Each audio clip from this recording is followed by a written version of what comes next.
Welcome back to News Conference. Proposition 14 on the June ballot is a talker. It's about an open primary and will change the way you vote and could change the way Sacramento governs. With us, two individuals to talk about it. With the yes side on the left, Janine English. She's the president of the California AARP, American Association of Retired Persons. She's the co-chair in the SM14 open primary campaign. And also with us is Keith Carlson, the treasurer of the California Republican Party.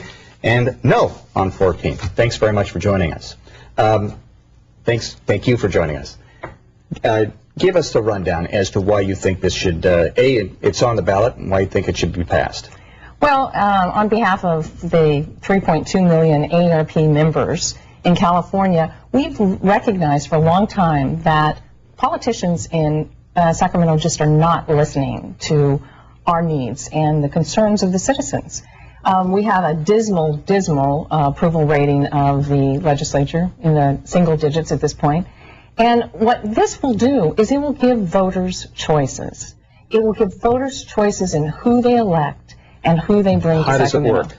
Basically, what it does is it lets everyone that's going to be on the ballot be on the primary, and the voters get to vote for the person that most represents them.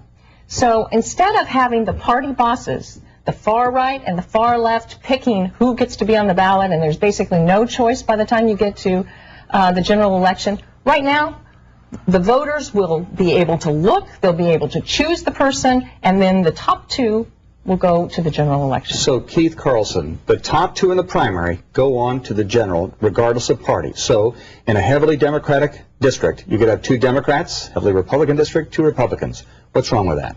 Well, if the idea is that we're getting choice, why would we end up with something where you have to vote for one of two people from the same party? And at the same time, it eliminates all write-in candidates. That's elimination of choice, not creation of choice. Yeah, you can vote for a million different people in the primary, and whoever the two most heavily funded people are going to move on to the final ballot. But in the final ballot, all of your third parties, all of your independents, they're all eliminated because you don't have the right anymore to have a place on that general election ballot.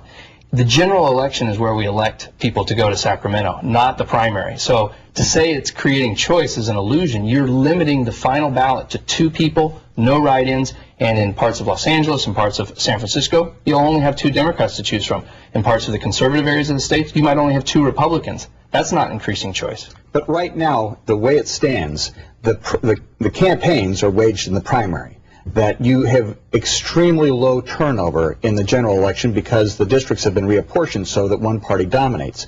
If you had two Democrats, say, in San Francisco, you would conceivably have an establishment party Democrat and maybe a renegade Democrat. Would you not have a choice there?